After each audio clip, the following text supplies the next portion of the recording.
4b. Nous avons vu dans le cours précédent qu'il y avait plusieurs opinions de Tanaïm, de Maître Talmud. Combien de temps c'est le temps d'isolement?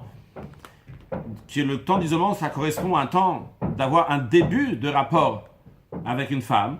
Donc, Amarabi Yitzhak Bar Yosef, Amarabi Yochanan, Rabbi Yitzhak Bar Yosef, il a dit dans le Rabbi Yochanan, Kol echad ve'echad, be'atz Moshe, que chacun de ces Tanaïm qui a dit son opinion, c'est en fonction de son expérience personnelle qu'il a mesuré combien de temps d'avoir un début de rapport. Rashi Kol echad ve'echad, min Tanaïm alalu, de se mettre de la Mishnah, de la Braïta, be'atz Moshe, il a évalué, donc il a pris mesure de lui-même, Kama shayasho be'biyato, combien de temps ça le prenait pour sa bia, pour son rapport.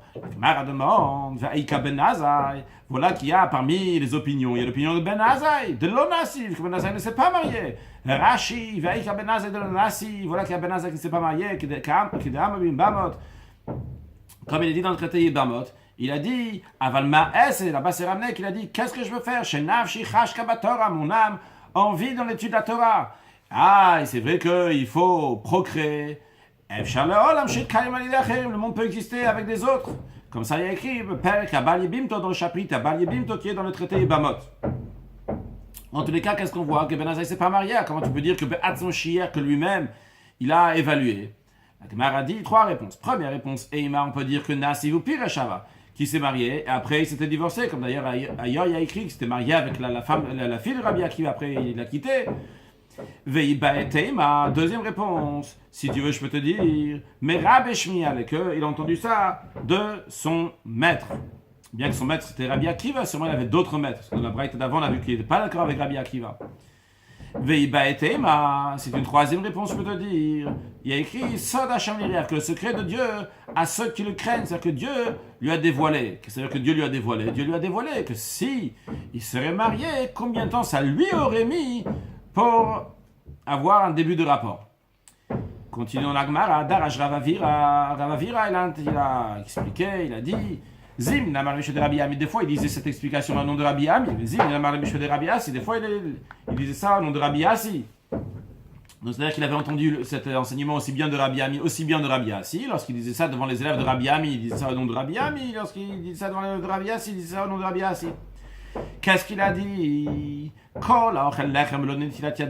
Tout celui qui mange du pain sans s'être lavé les mains avant, comme si il avait eu un rapport avec une femme prostituée. Comme il est dit, que pour une femme prostituée, jusqu'à un morceau de pain.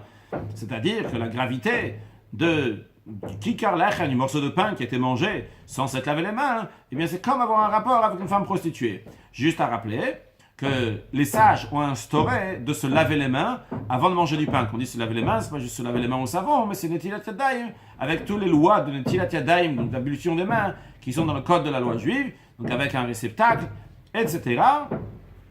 La raison à la base, c'était pour les Kohanim, pour les prêtres, qui n'ont pas mangé de la terouma, donc de la dîme qui leur est donnée, qui est sainte, avec des mains, les mains qui sont impures, qui sont appelées Sheni. Que ça veut dire Sheni, il y a différents niveaux d'impureté, qu'on ne va pas rentrer maintenant dans les détails, mais en tous les cas, les sages ont instauré que les mains de tout le monde vont être considérées comme Sheni, un deuxième niveau d'impureté, et c'est la raison pour laquelle on doit se laver les mains avant de faire Netilat, avant de manger du pain, parce que si le Kohen va manger du pain avec ses mains qui sont deuxième niveau d'impureté, il va rendre ce qu'on appelle Pasoul la terouma, donc la terouma ne sera plus pur maintenant, on va traduire comme ça pour ne pas rentrer dans les détails de la différence entre Pasoul et Tamé.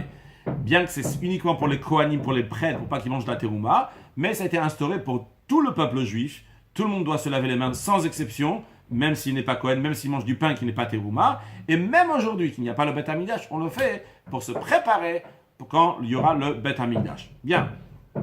Dans tous les cas ici, l'enseignement de Rav Avira, c'est la gravité de manger du pain sans s'être lavé les mains, comme s'il avait eu un rapport avec une femme prostituée. Alors, si on voit le verset dit Be'adi Shazona, donc au début du verset, on parle de la femme prostituée, donc pour une femme prostituée, jusqu'à un morceau de pain. Donc ici, la manière comment Rav Avira explique, c'est Ad Kikar Lechem, donc celui qui a mangé, qui a négligé se laver les mains avant de manger du pain, eh bien, ça c'est grave, sa punition, il est passible, comme avoir un rapport avec une femme prostituée. Voyons dans Rashi, qui be'ad isha zona vegomer. Hashta ici, darishte mi sefel lereshe. Ici, donc, on interprète le verset de la fin au début. Au début du verset, on parle isha zona, une femme prostituée. À la fin du verset, on parle de kikar lechem, du morceau de pain. Alors, ici, l'interprétation, Rashi nous dit, Bishvil kikar lechem, pour le morceau de pain qui est écrit à la fin du verset, Adam Mitrayev, un homme, il est coupable, qu'il a mangé ce morceau de pain sans s'être lavé les mains, il est coupable, be'onesh shel-isha-zona, dans la punition d'une femme prostituée. Bien, ça c'est ce que Ravira a expliqué le verset. Rava n'est pas d'accord sur cette interprétation. Amar Rava, il a dit, Hay, be'ad isha-zona ad kikar lechem. L'expression est be'ad, pour une femme prostituée jusqu'à un morceau de pain. D'après l'interprétation de Ravavira, on aurait dû dire comme ça. Béad, le mot qui est béad, pour, il aurait dû racoler avec le mot kikar lechem. Pour le morceau de pain, c'est pour le morceau de pain que tu n'as pas mangé comme il fallait parce que tu n'es pas lavé les mains avant. Ad, la gravité va jusqu'à quoi? Ishazona, jusqu'à la punition d'avoir un rapport avec une prostituée. Mibaël, comme ça on aurait dû écrire le verset. Et comme Rashi va nous expliquer que ce qui dérange Rava, c'est l'expression de ad ou béad. Alors avant de voir Rashi, redire encore une fois, le mot béad, ça veut dire pour. Ad, c'est jusqu'à. Donc quand tu dis pour ça, eh bien tu auras la punition jusqu'à comme telle et telle chose. Le verset, il dit le mot béad pour, c'est la femme prostituée. Et le mot ad, c'est pour le morceau de pain. Rava, il dit, il fallait écrire béad pour le morceau de pain. Pour le morceau de pain, tu n'as pas mangé comme il fallait. Eh bien, ta punition arrive jusqu'à la femme prostituée. Voyons Rashi. Be'ad kikar lechem ad isha zona mibaele. Donc Rashi ramène les mots de la question de Rava. De mashma, si on avait dit pour un morceau de pain jusqu'à une femme prostituée, ça aurait sous-entendu bishvil kikar lechem, à cause du morceau de pain qui n'a pas été mangé comme il fallait parce que tu t'es pas lavé les mains avant. Rava onesh, la punition est grave. Al keder onesh isha zona, jusqu'à la punition d'une femme prostituée. Rashi nous dit maintenant, rajoute encore un point. Vehu adinami. Ça serait la même chose aussi, Iavaktiv Adishazona Be'ad Kikar Lechem. S'il y avait écrit jusqu'à une femme prostituée pour un morceau de pain, Rava caché le Rava midi, Rava n'aurait pas questionné ça. C'est la question de Rava, Rashi nous dit, c'est pas parce que d'abord il y a écrit la femme prostituée et après le morceau de pain. C'est pas ça ce qui dérange Rava. Pourquoi? Tu peux dire aussi l'inverse du verset. S'il y avait écrit au début du verset, la femme prostituée, le morceau de pain, et à la fin, la femme prostituée, on aurait pu aussi faire la dracha. Parce qu'on peut très bien faire une dracha, on peut très bien faire une dracha, une interprétation de la fin du verset pour le début du verset. Qu'est-ce qui dérange Rava? Elle a ad ou be'ad kakashiales. Ce qui le dérange, c'est l'expression de ad et be'ad. Be'ad qui veut dire pour et ad jusqu'à. C'est ça qui le dérange, que d'après l'interprétation de Ravavira, le mot ad et le mot be'ad est mal placé. Des gars, kikar lechem, à propos du morceau de pain, avec le mirtav be'ad. Là-bas, on aurait dû dire be'ad, pour le morceau de pain. Tu vas arriver à la punition comme une femme prostituée. Vegabe ishazona, à propos d'une femme prostituée, avec le mirtav ad, il aurait dû écrire jusqu'à. On arrive jusqu'à là. Donc, le fait que c'est pas comme ça, et que le be'ad, il est pour la femme prostituée, et jusqu'à, c'est pour le morceau de pain. Et encore une fois, Rachid nous a souligné que c'est pas l'ordre des choses qui dérange Rava. Ça aurait pu être écrit jusqu'à un morceau de pain pour une femme, ça aurait pu être écrit au début du verset, donc pour un morceau de pain jusqu'à une femme prostituée, il n'aurait pas eu de souci sur ça. C'est le fait que le béad, le pour, c'est pour la femme prostituée, non pas pour le pain. C'est pour ça que Rav va interpréter ce verset-là d'une autre manière. Donc, El Amar Rava, Rava il a dit, Kolabal Ishazona, l'expression de ce verset il est que tout celui qui a un rapport avec une femme prostituée, sauf me vache keshkikar lechem à la fin, il va demander, il va mendier pour avoir un morceau de pain. Et là, donc, on comprend que Be'ad Ishazona pour la femme prostituée, à cause de ça, conséquence de ça, il va avoir besoin de demander du pain al kikar lechem, il va arriver jusqu'à avoir besoin d'un morceau de pain. Amar Rabbi Zrika, il a dit, Amar Rabbi Elazar, il a dit, Rabbi Elazar, Kol Amezaz el Bintilat Yadayim, tous ceux qui méprisent, qui négligent l'ablution des mains avant de manger du pain, Nekar Mina Olam, il est déraciné du monde. Qu'est-ce que ça veut dire qu'ils méprisent, qu'ils négligent? Rashi dit Amezalzel, She'ochel Tamid Belontilat Yadayim. D'après Rashi, c'est qu'ils mangent constamment, chaque fois systématiquement, sans se laver les mains. Nekar, il est déraciné du monde. le problème d'après Rashi, c'est de over, et la traduction qui n'est qu'à d'après Rashi, c'est qu'il il est déraciné dans le sens qu'il meurt. De over al divrei chacham, quand il transgresse les paroles des sages, il est chayav mita, il est coupable de mort. Dictive, il est écrit, ou poretz geder ishachenu nachash, que celui qui brise une barrière, donc la barrière que les sages ont fait, les sages font des barrières au sujet de Torah, eh bien, un serpent va le mordre, donc ça veut dire qu'il va mourir. Ça, c'est l'explication de Rashi. À noter que d'autres explications disent Amezal, c'est ceux qui négligent, même s'il ne fait pas Netilat Yadayim uniquement de temps en temps, c'est considéré qu'il néglige. Et aussi qu'il traduit de l'expression de Nekar, comme on peut voir dans Tosfot sur le côté à droite, que Nekar, non pas dans le sens qui est déraciné, qui va mourir, mais dans le sens qui va devenir pauvre. Continuons dans la Gemara. Amar Rabbi Chia Barashi, Amar Rabbi Chia Barashi, le nom de Rav, Maim Rishonim. On va parler là dans la Gemara des Maim Rishonim et Maim Acharonim. Maim Rishonim, c'est les premières eaux, Maim Acharonim, c'est les dernières eaux. De quoi s'agit-il? Avant le repas, comme on l'a déjà dit, on fait l'ablution des mains, ce qu'on appelle ici Maim Rishonim, les premières eaux. Et Maim Acharonim, c'est l'ablution, le lavage des mains qu'on fait à la fin du repas, comme on va voir dans Rashi dans quelques instants. Mais d'abord, la Gemara.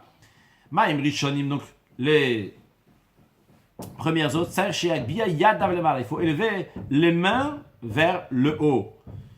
Quand on fait Netilat Yadayim, donc on se lave les mains avant de manger le pain. Maim Acharonim, les eaux de la faim, après le repas, il doit mettre ses mains vers le bas, baisser ses mains vers le bas. On va continuer la Braïta, finir la Braïta et après expliquer avec Rashi. Tanya Namiach, et on a aussi enseigné comme ça dans une Braïta, note Eliadav, celui qui fait l'ablution des mains donc avant de manger le pain,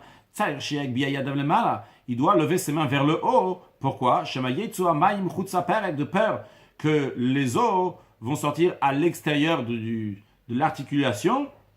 Et ils vont à nouveau rendre impurs les mains. De quoi s'agit-il? Voyons Rashi.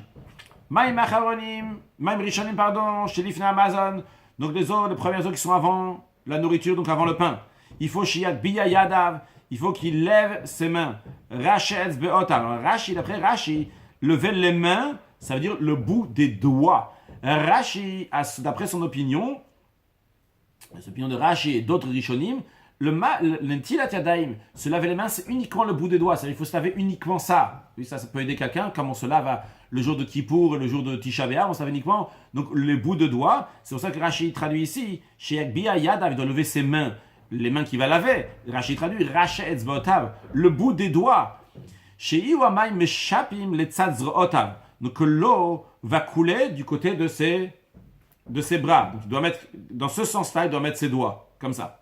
Plus loin, on va voir la raison dans quelques lignes, nous l'avons déjà lu. Voyons le Rachid après, qu'est-ce la raison?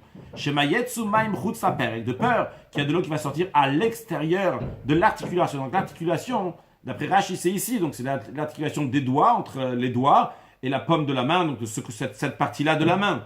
D'après les autres commentateurs, si c'est toute la main qu'il faut laver et qu'il faut le mettre comme ça, donc l'articulation, c'est là, c'est au niveau du poignet. Mais on explique Rashi, donc on va expliquer d'après Rashi. Donc, donc à l'extérieur de l'articulation, ils vont revenir et rendre impures les mains. Traduire peut-être, on va dire d'abord oralement, ce sera plus simple. Lorsqu'on se lave les mains, donc on a dit tout à l'heure, les mains sont considérées chéni, un deuxième niveau d'impureté.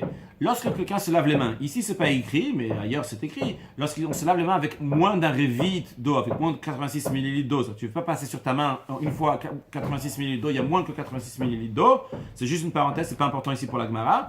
Donc quand tu te laves les mains, on va parler tout court, tu laves les mains, mais juste à savoir que c'est avec moins qu'un révit, eh bien lorsque tu te laves les mains, l'eau que tu as fait passer sur les mains, eh bien, elle est devenue impure. C'est la raison pour laquelle on passe une deuxième fois de l'eau sur les mains pour enlever cette impureté, les eaux qui étaient impures. Aujourd'hui, la coutume est de se laver 3 fois les mains.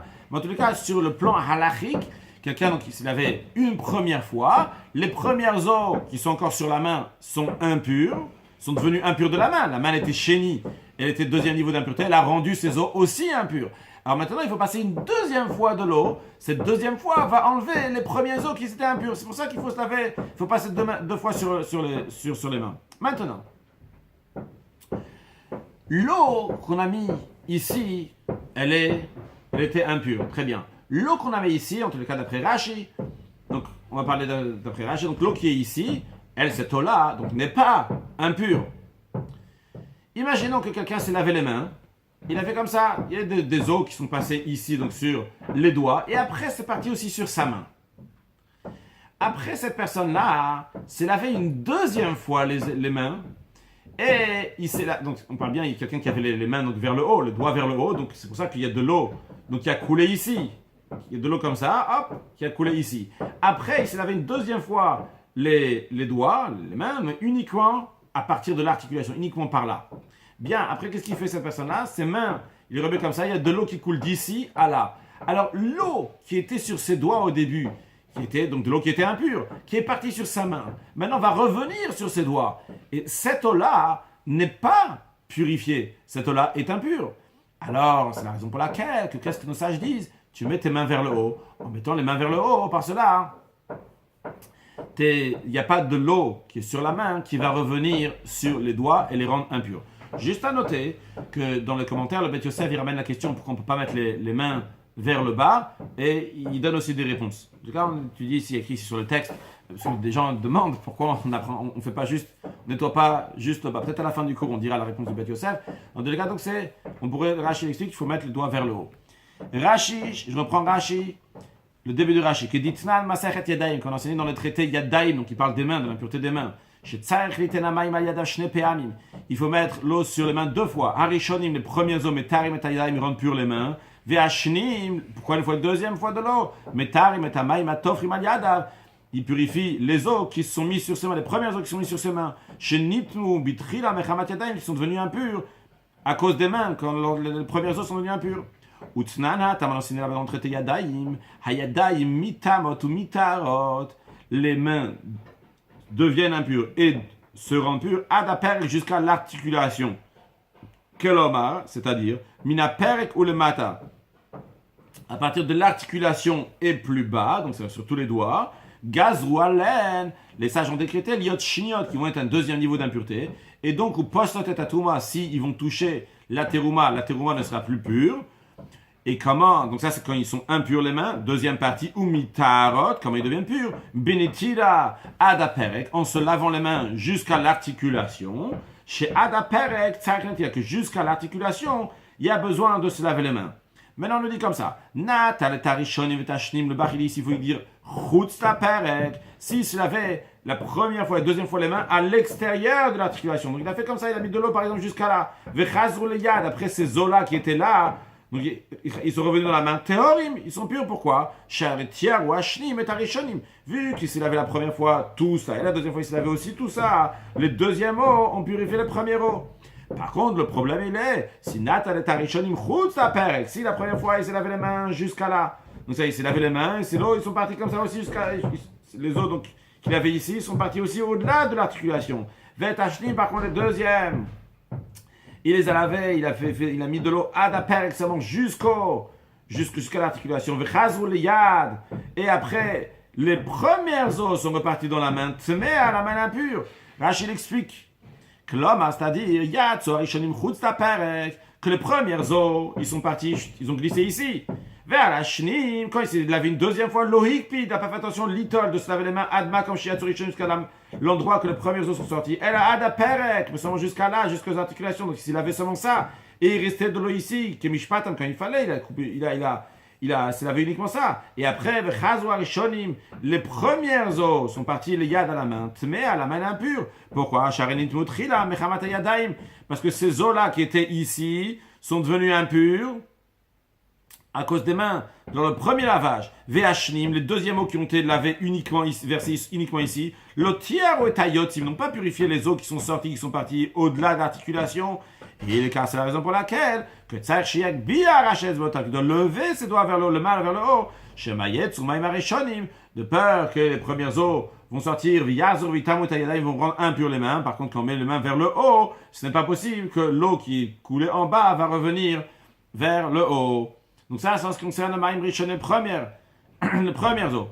Par contre, à Charonim, Rashi nous dit, chez l'Acharasoud, à ceux qui sont après le repas, chez Chivu Chachamim, que les sages ont obligé de le faire, parce qu'il y a du sel sédomite Shemesam et Ayanaim, qui rend aveugle les yeux. C'est pour ça qu'ils ont instauré donc de faire Maïm Acharonim, de se laver les mains à la fin du repas. Ils doivent baisser ses mains vers le bas, pour que la saleté va descendre chez le tafshil du mets, chez Beyada, il a mangé avec, donc c'est sale, pour que ça va partir cette saleté, puisque ces eaux-là sont pour enlever la saleté. Donc comme les commentaires font remarquer que Rachid dit deux raisons au début, donc le sel sédomite, et deuxièmement pour enlever la saleté, les deux sont vrais, il faut enlever le sel sédomite qui est dangereux, et aussi donc la saleté pour question d'être propre avant de faire, les mains propres avant de faire le Birkat Hamazon. Rabbi Abaou il enseigne, il a dit tous ceux qui mangent du pain sans s'être séché les mains, c'est comme si qu'il avait mangé du pain qui est impur ici, impur dans le sens qui est dégoûtant. Rashi encore un peu, la Gemara d'abord. Il a dit, Hashem il a dit au prophète ainsi les Juifs vont manger leur pain impur. Là-bas, donc c'est dans un contexte particulier qu'Akadosh Baruch Hu a dit à Yecheskel, il lui a dit donc de faire cuire un pain avec de l'orge, donc de l'orge qui a mangé d'animal, et de le faire cuire avec des excréments. Donc c'est à manger, et il lui dit comme ça les Juifs vont manger leur pain qui est impur. Alors là-bas, c'est pas dans le sens d'impureté, mais c'est dans le sens que c'est dégoûtant. Et donc ici aussi, donc on nous dit, voyons Rashi, d'avoir maoussou, c'est quelque chose qui est dégoûtant, qui est sale, et tout est considéré comme l'impureté. Il a dit, ainsi les Bénissés vont manger leur pain impur. Alma, donc on voit que d'avoir mious, quelque chose qui est sale, car tout le monde appelle ça qui est donc impur. Bien, on a vu avant le verset qui be'ad isha zonat kikar lechem, pour une femme prostituée jusqu'à un morceau de pain. La Gemara demande maintenant quelle est l'explication de la suite du verset. Umaï, quelle est l'explication ve'eshet ish, que la femme mariée nefesh shikara tatsud, une âme précieuse, elle va mettre dans ses filets. Rashi, maï ve'eshet ish ve'gomer. Alors Rashi nous explique d'où débarque ce verset-là tout d'un coup dans la Gemara. Quel rapport? La Gemara vient de demander c'est quoi l'explication du verset ve'eshet ish. Alors Rashi nous dit, sefedika dil eilu, c'est la fin du verset d'avant. Le verset qu'on a vu avant ici sur la page, qui be'ad isha zonat kikar lechem, que pour une femme prostituée jusqu'à un morceau de pain. Dans la suite, il y a écrit la femme mariée qu'une âme précieuse, elle va mettre dans ses filets. Alors, Rabbi Chia bar Rabba, Rabbi Yochanan, Rabbi Chia bar Rabba, il a dit Rabbi Yochanan, Kol Adam sheshbo gasut haruach. Tout homme qui a gasut haruach, on peut traduire par arrogance, par orgueil, par grossièreté, les basof nirchal be'eshet ish. Finalement, il va finir par trébucher, par tomber, à fauter avec une femme mariée. D'où il apprend ça? Rabbi Yochanan, il apprend ça. Shenem, il a dit, ve'eshet ish, la femme mariée, nefesh yekara, une âme qui est précieuse, en faisant référence ici à l'âme qui est orgueilleuse, eh bien, tatsud, elle va mettre dans ses filets la femme qui est mariée. Donc, je répète encore une fois, l'explication ici, d'après Rabbi Chia bar Rabba, au nom de Rabbi Yochanan, le verset dit ve'eshet ish. On a une eshet, une femme mariée, et on a une nefesh yekara. On a une âme qui est précieuse. Dans la traduction ici, une âme qui est orgueilleuse. Donc quelqu'un qui est orgueilleux, qu'est-ce qui se passe? Qu'est-ce qu'il fait? Tatsud. Il va mettre dans ses filets. Qui est-ce qui va dans les filets? La femme mariée qui est au début du verset. Bien, comme ça il explique. Rashi, la sof nirshal be'ashetish, donc cette personne qui est orgueilleuse, il va finir par trébucher avec une femme mariée. Ve'harikama, comme ça est l'explication du verset. Au début du verset, on te dit be'adisha zona at kikar lechem, que pour une femme prostituée, la personne va arriver à une miche de pain, qu'il n'a même pas de quoi manger du pain, elle va mendier pour le pain. Encore un point, ve'eshet ish, une femme mariée, zona, donc qui est prostituée, alors nefesh hayekara, l'âme qui est précieuse, c'est-à-dire ici hagavoa, qui est hautaine, qui est orgueilleuse, hi tetsudena, cette âme-là va la mettre dans ses filets, va la chasser, entre guillemets, rodef achareh, va courir derrière elle, cette femme mariée, vetsadota, littéralement va la chasser, ou magia, et l'attraper. Ça, c'est l'interprétation de Rabbi Chia bar Rabba, Rabbi Yochanan. Amar Rava, Rava, il demande sur cette explication-là, il dit, je ne comprends pas comment tu sors ça du verset.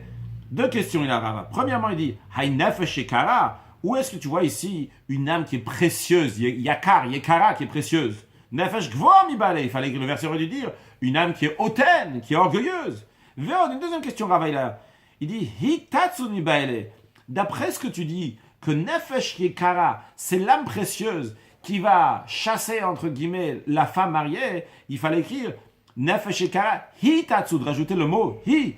Elle, cette âme-là, va chasser la Eshetish qui est au début du verset, mi baele, comme ça on aurait dû dire. Rachid explique la question. Hi tatsud mi baele, comme ça on aurait dû expliquer. Vu que tu es en train d'expliquer le verset, de la fin du verset au début du verset. Quand on est en train de dire ici la fin du verset au début du verset, je répète le verset. Le début et la fin, dans ce qui nous concerne ici. Donc c'est la fin du verset. Dans la fin même, la dernière phrase, il y a le début et la fin. C'est la fin du verset, c'est Ve'eshet ish nefesh shekara tatsud. Maintenant, cette fin de verset, oublions que c'est une fin de verset. On va dire que c'est un verset. Ve'eshet ish, la femme mariée, nefesh shekara tatsud. Toi, tu veux dire la fin du verset pour le début. Que nefesh shekara, l'âme hautaine, orgueilleuse, tatsud, elle va chasser la eshet ish, la femme mariée qui est au début du verset. Alors, dans ces cas-là, il fallait dire nefesh shekara, l'âme qui est précieuse. Hi tatsud, hi elle va chasser ce qui est au début du verset, la eshetish. Ce texte de Rashi, hachi bel el mirta, comme ça il fallait écrire. Ve eshetish.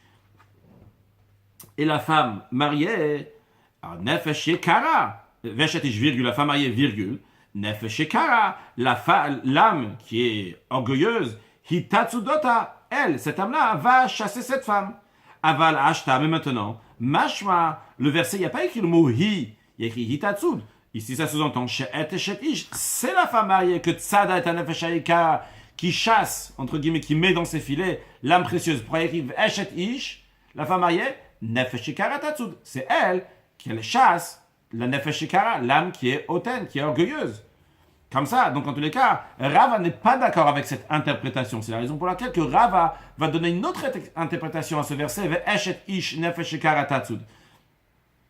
El amar Rava, son Rava il a dit quand là-bas, l'eshet ish, que tout celui qui a un rapport avec une femme mariée, afilu lama Torah, même s'il a étudié la Torah, dictiva à propos duquel il a écrit la Torah, yekara imi pinim, que la Torah elle est plus précieuse que des pninim, littéralement qui veut dire des perles. Mais ici, la Gemara traduit mi Kohen Gadol, c'est plus précieuse qu'un grand prêtre. Chez Nichnas lifnai velifnim, pninim lifnai velifnim.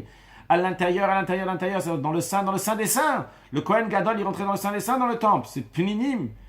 Donc la Torah, elle est encore plus précieuse qu'un Kohen Gadol qui rentre dans le sein des saints. Quelqu'un qui étudie la Torah, il est encore plus important que le grand prêtre, s'il est ignorant, le grand prêtre. Eh bien, hit et tuden le dinashal geinom. Eh bien, cette femme mariée avec laquelle il a fauté va le chasser, va prendre dans les filets pour le jugement du Gehinnom, de l'enfer. C'est-à-dire, donc d'après Rava, ve'eshet ish, la femme mariée, bien nefesh shekara, même s'il s'agit d'une âme qui est précieuse, qui a beaucoup étudié la Torah, hitatsud va prendre dans ses filets la femme mariée, c'est la faute de la femme mariée, va prendre dans ses filets cette nefesh shekara, cette âme qui est précieuse. Maintenant, voyons dans Rashi en quoi. Qu'est-ce qu'on dit mi Kohen Gadol, qu'on dit que il est plus grand que le Kohen Gadol. D'afilo mamzer tamid chacham. Même si c'est un mamzer, un enfant qui est né d'une relation illicite, mais il est érudit en Torah. Kodem, il passe avant les Kohen Amaretz, un prêtre qui est ignorant. Dans quoi il passe avant? Lifto Arishon, c'est pour commencer en premier lors de la lecture de la Torah. Ce qu'on appelle aujourd'hui la montée à la Torah, donc pour monter en premier. Ou le Varer Rishon, pour faire la bénédiction en premier. Donc c'est-à-dire quand on fait le Zimoun, on fait la bénédiction. Avant le Birkat Hamazon, on fait le Zimoun, donc la personne la plus importante. Eh bien, s'il y a un Kohen, un prêtre, et un Talmid Chacham, un érudit, il est mamzer, eh bien, il passera avant. Ou Mehaïkra, et al final, comme ça, donc les Théorayot, on apprend ça de ce verset-là, donc du verset Yekara Yimi Pninim. Continuons la Gemara, deuxième grande ligne. Amar Rabbi Yochanan Mishum Rabbi Shimon ben Yochai. On va parler de plusieurs choses, donc maintenant de la gravité de l'orgueil. Rabbi Yochanan a dit au nom de Rabbi Shimon ben Yochai, Kol Adam Shejvoga Sotarua, tout celui qui a donc qu'il est hautain, qu'il est grossier, arrogant, orgueilleux, qu'il ou aved avodat kochavim, comme si qui faisait l'idolâtrie. D'où il apprend ça. Ktivacha, il est écrit ici à propos de celui qui est orgueilleux, To avat Hashem kol gvaler, c'est l'abomination de tout celui qui a le cœur hautain. Uktivata, il est écrit dans un autre verset qui parle de l'idolâtrie, que tu ne vas pas amener d'abomination chez toi à la maison alors qu'il s'agit de Avodah Zara. Donc on voit un raisonnement par analogie ici. Le mot To'eva qui veut dire abomination est dit aussi bien dans celui qui fait l'idolâtrie, aussi bien dans celui qui est orgueilleux. Ça c'est ce que Rabbi Yochanan, il dit au nom de Rabbi Shimon ben Yochai. Rabbi Yochanan dit Rabbi Yochanan lui-même, il ramène il dit une autre chose en ce qui concerne celui qui est orgueilleux. Amar, il dit qu'il kafar be'ikar, comme si qu'il a nié dans l'existence essentielle dans Dieu. Shenemar, il a dit Viram levavecha, que ton cœur va s'élever, tu vas devenir hautain. Veshachat Hashem lokacha, tu as oublié ton Dieu, vegomer, etc. Rashi, Viram levavecha, ton cœur va s'élever, tu vas devenir hautain. Maleanir alecha, et je te considère comme si tu as oublié Dieu, le fait que tu as été un cœur ton cœur est devenu hautain. Rabbi Chama bar Chanina dit que celui qui est orgueilleux, qui est ilubal kol harayot, comme si qu'il avait un rapport avec toutes les relations interdites. D'où il apprend ça. Il est écrit ici à propos de l'orgueilleux, To'avat Hashem kol gvalev, l'expression d'abomination, tout celui qui est hautain. Ou Ktiv Hatam, il est écrit là-bas, à propos donc des relations interdites, qui est Kol HaTo'evot Ha'el, que tous ces abominations-là, Vegomer, etc. Rashi dit qu'il Kol HaTo'evot, il nous dit Gabé Harayotiv, ça parle donc des relations interdites. Donc dans tous les cas, on voit, encore une fois, dans les deux, il y a écrit l'expression de To'eva, qui veut dire abomination, aussi bien pour l'orgueilleux, ainsi bien que toutes les interdictions des rapports illicites. Oula, encore un quatrième point donc de Oula qui nous dit à propos de l'orgueilleux, qui est Ilubanabama, comme si qu'il avait construit un hôtel. Rashi nous dit Bama Vodat Kochav, il a construit un hôtel pour l'idolâtrie. D'où on apprend ça, Shenemar. D'où il apprend ça Oula, il est écrit Chidou lachem, écartez-vous, mina Adam de l'homme, Asher Neshama Be'apo, qu'il a le sou dans ses narines, qui Bamen Shavu, car en quoi il a de la valeur, en quoi il est considéré. Altike Bame, ne lit pas avec les voyelles Bame, en quoi, mais lit elle a Bama, mais un hôtel donc pour l'idolâtrie. Rashi explique à Shaneshama Be'apo qu'il a le sou dans ses narines. Qu'est-ce que ça veut dire qu'il a le sou dans ses narines? Rashi nous dit chez Marzik Atzmo, qui se considère que Baal Nefesh, comme quelqu'un qui a une âme. Alors tout le monde a une âme évidemment, mais Rashi traduit Dainu Gava, c'est l'orgueil. Chez Chashuva Nashoben, que son âme est important à ses yeux, qu'il est orgueilleux. Alors celui qui est orgueilleux, qui est Ilu Banabama, c'est pour ça que Olam dit comme s'il avait construit un hôtel. Bien, la Gemara demande maintenant Maï Yad le Yad lo inake. Quelle est l'explication de la suite du verset? On a ramené le verset là deux fois dans les dernières lignes, le verset qui dit To'avat Hashem kol gvalev, c'est l'abomination de Dieu, tout celui qui a le cœur hautain. Et à la suite du verset, la fin du verset, il y a écrit Yad le Yad lo inake. La main à la main, il ne sera pas épargné. Amarav, Rav il a dit. Alors dans le texte d'Agmara, ce qui a écrit, c'est Kolaba lechet ish. Tout celui qui a un rapport avec une femme mariée, afilu iknao la kadosh baruch hu shamayim va'aretz, même s'il a fait acheter, il a fait acquérir à Dieu le ciel et la terre, qu'Avram Avinu, comme Avram Avinu dictive B, à propos duquel il y a écrit Harimoti Yadi El Hashem, que j'ai levé ma main à Dieu, quel Elion, Dieu suprême, Kone Shamayim va'aretz, qui a acquis le ciel et la terre. La fin du verset, c'est Loïna Kemedina Shel Geinam, il va pas être épargné du jugement de Geinam. Donc ça, c'est une expression d'Agmara à propos de celui qui est un rapport avec la femme mariée. Mais Rashi et le Bach nous disent qu'il faut corriger ça. Il ne s'agit pas ici de quelqu'un qui a un rapport avec une femme mariée, que même si il s'est comporté comme Avram Avinu, il va pas être acquitté du jugement de Geinam, mais il s'agit, Rashi nous dit, de celui qui est orgueilleux, ce texte de Rashi.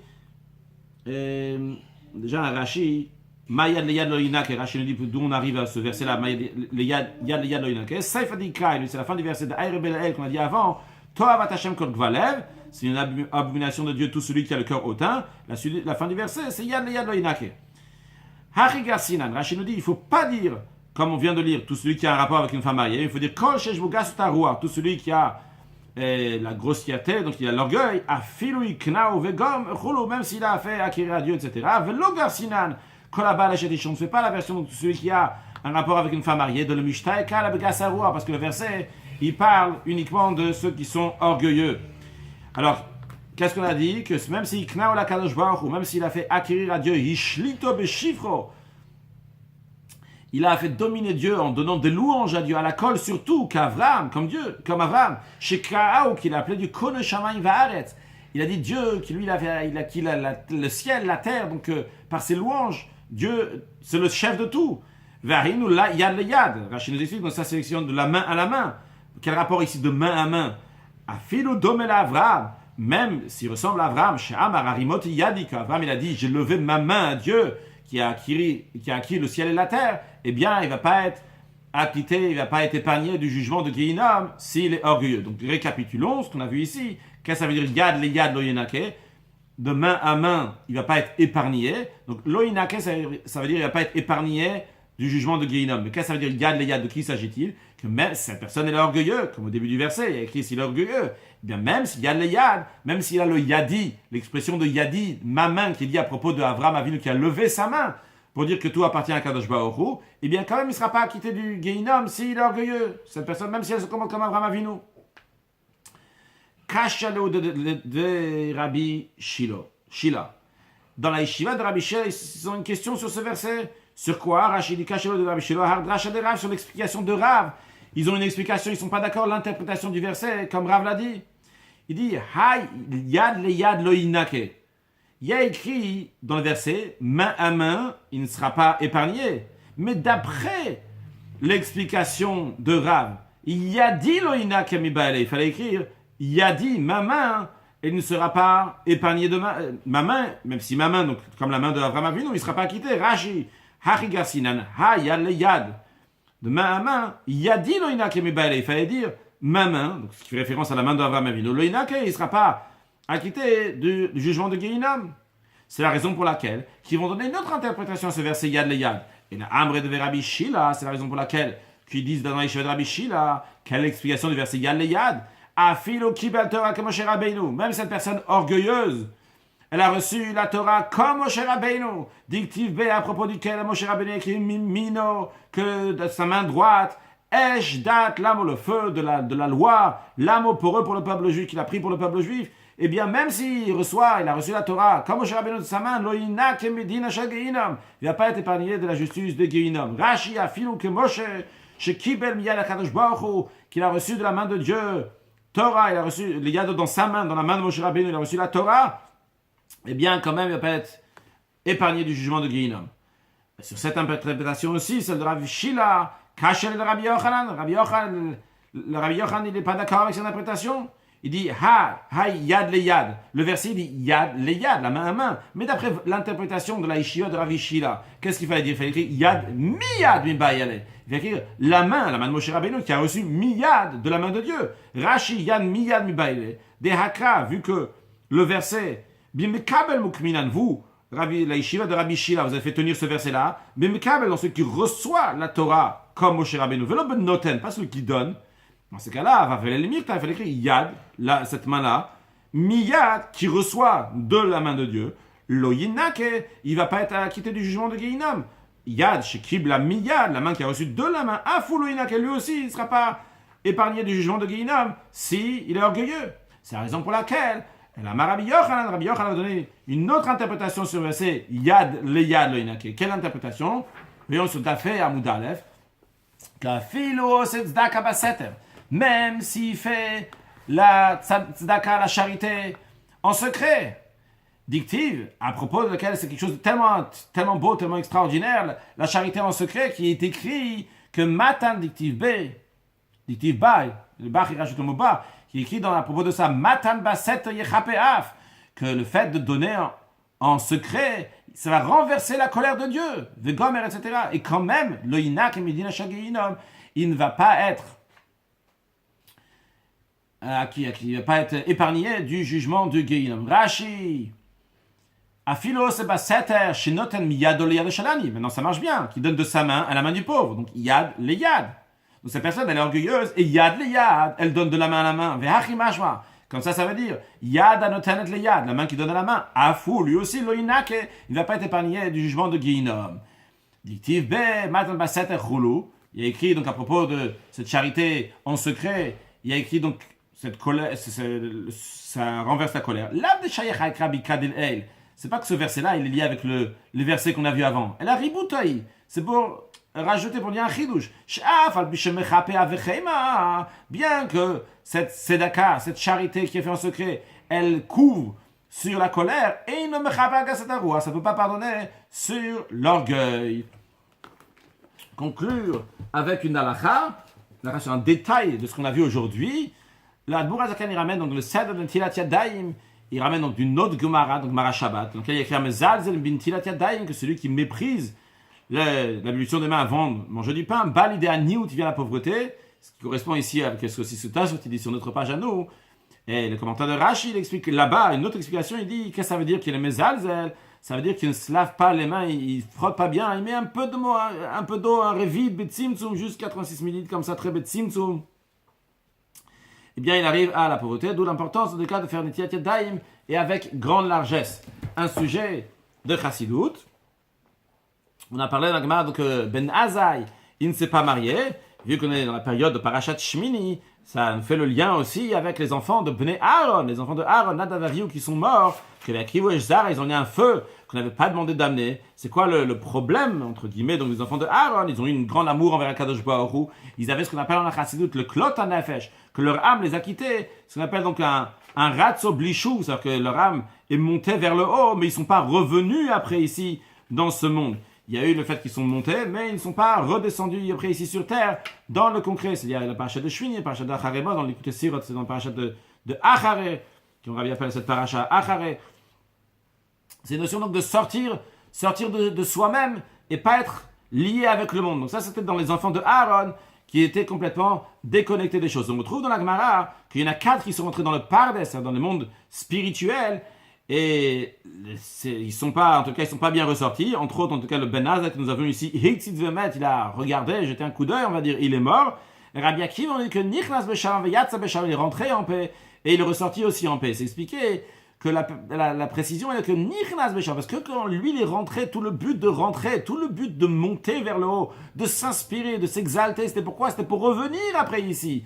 Alors vu que le Nichnas, l'entrée déjà était avec une intention Beshalom, avec paix, c'est la raison pour laquelle aussi que Yatsa Beshalom, qu'il est aussi sorti en paix. C'est important, donc le Nichnas, Yatsa Beshalom. La Gemara aurait pu dire juste que Rabbi Akiva est Yatsa Beshalom. Non, il y a aussi cette notion que Nichnas Beshalom. C'est ça qui a amené aussi après, donc il est revenu après. Par contre, Ben Azai, lui, il a regardé, il est mort. Ben Azai, lui, c'était un ratso sans un chou. C'est le fait de s'inspirer, d'aller vers le haut, mais sans revenir ici dans le monde. Quand il est parti dans le Pardes, il y avait un ratso, un vouloir de partir à Kadosh Baruch Hu en Klot HaNefesh, sans revenir dans ce monde.